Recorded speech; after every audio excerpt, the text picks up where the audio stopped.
মান্না মান্না 1964 সালের 14 এপ্রিল টাঙ্গাইলের কালিহাতী উপজেলায় এলেঙ্গায় সৈয়দ মোহাম্মদ আসলাম তালুকদার হিসাবে জন্মগ্রহণ করেন। মান্না 1984 সালে বাংলাদেশ চলচ্চিত্র উন্নয়ন সংস্থা এফডিসি আয়োজিত নতুন মুখের সন্ধানে কার্যক্রমে নির্বাচিত হন। 1985 সালে কাজী হায়াত পরিচালিত পাগলি চলচ্চিত্রের মাধ্যমে তার অভিনয়ের ক্যারিয়ার শুরু করেন, তবে তার চুক্তিবদ্ধ প্রথম চলচ্চিত্র ছিল তওবা। মান্না 1991 সালে মোস্তফা আনোয়ার পরিচালিত কাশেমমালা প্রেম চলচ্চিত্রে প্রথম একক নায়ক হিসাবে চম্পার বিপরীতে অভিনয় করে ব্যাপক সাফল্য অর্জন করেন। এরপর থেকেই নায়ক মান্না জনপ্রিয়তার শিখরে উঠতে থাকেন। আজকের এই ভিডিওর মাধ্যমে আমরা জানতে পারবো বাংলাদেশের বড় বিগ সুপারস্টার মান্নার 1993 সালে কয়টি সিনেমা মুক্তি পেয়েছিল এবং সেই সকল সিনেমার মধ্যে কয়টি ছবি সুপারহিট এবং ফ্লপ হয়েছিল আমরা জানতে পারবো এই ভিডিওতে। তাহলে চলুন বন্ধুরা, কথা না বাড়িয়ে ভিডিওটি শুরু করা যাক। 1993 সালে বছরের শুরুতেই মান্নার মুক্তি পায় ভাইয়ের আদর সিনেমা।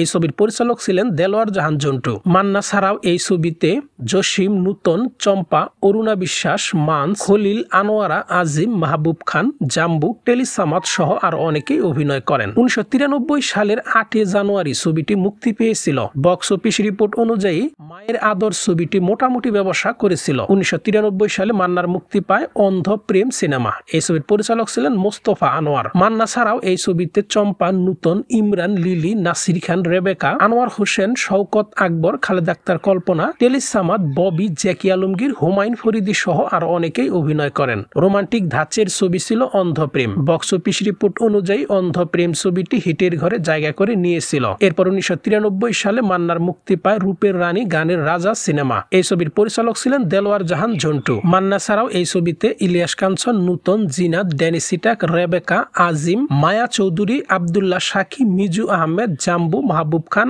আহমেদ শরীফ, দিলদার সহ আর অনেকেই অভিনয় করেন। 1993 সালের 29 জানুয়ারি ছবিটি মুক্তি পেয়েছিল। ছবিটি মুক্তি পাওয়ার পর রেকর্ড সংখ্যক ব্যবসা করে। বক্স অফিস রিপোর্ট অনুযায়ী রূপের রানী গানের রাজা ছবিটি সুপারহিট হয়েছিল। এরপর 1993 সালে মান্নার মুক্তি পায় অবুজ সন্তান সিনেমা। এই ছবির পরিচালক ছিলেন কামাল আহমেদ। মান্না ছাড়াও এই ছবিতে আলমগীর, শাবানা, অরুণা বিশ্বাস, রানী, আনোয়ারা, রওশন জামিল, আবুল খায়ের, গোলাম মোস্তফা, মাহবুব খান, ববি, অমল, আমির সিরাজি সহ আর অনেকেই অভিনয় করেন। 1993 সালের 25 মার্চ ঈদুল ফিতরে ছবিটি মুক্তি পেয়েছিল। ছবিটি মুক্তি পাওয়ার পর রেকর্ড সংখ্যক ব্যবসা করে। বক্স অফিস রিপোর্ট অনুযায়ী অবুজ সন্তান ছবিটি হিটের ঘরে জায়গা করে নিয়েছিল। 1993 সালে মান্নার মুক্তি পায় প্রেম দিওয়ানা সিনেমা। মন্তাজুর রহমান আকবর পরিচালিত প্রেম দিওয়ানা। মান্না ছাড়াও এই ছবিতে চম্পা, শাহিন আলম, সঙ্গীতা, রাজীব, হুমায়ুন ফরিদি, জাম্বু, আফজাল শরীফ, খালেদা আক্তার কল্পনা, সুরুজ বাঙালি, কবির খা, গাঙ্গুয়া, দারা শিকু, দিলদার সহ আর অনেকেই অভিনয় করেন। পারিবারিক রোমান্টিক ধাঁচের ছবি ছিল প্রেম দিওয়ানা। ছবিটি মুক্তি পাওয়ার পর রেকর্ড সংখ্যক ব্যবসা করে।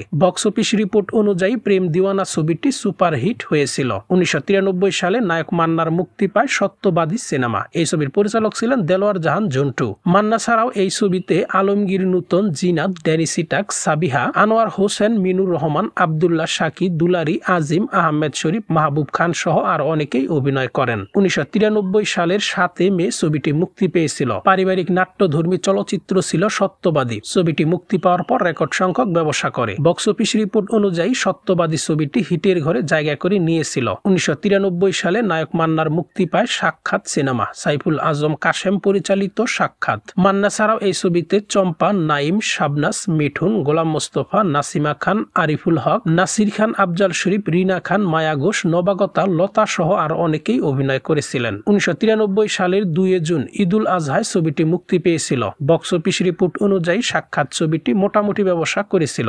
1993 সালে মান্নার মুক্তি পায় গফর বাদশাহ বানেসাপুরি সিনেমা। জীবন রহমান পরিচালিত গফর বাদশাহ বানেসাপুরি। মান্না ছাড়াও এই ছবিতে চম্পা, নবাগতা, আশিক, চিত্রা চৌধুরী, শওকত আকবর, সাদেক বাচ্চু, আনোয়ার হোসেন, প্রবীর মিত্র, সুষমা, জ্যাকি আলমগীর, আফজাল শরীফ সহ আর অনেকেই অভিনয় করেন। 1993 সালের 16 জানুয়ারি ছবিটি মুক্তি পেয়েছিল।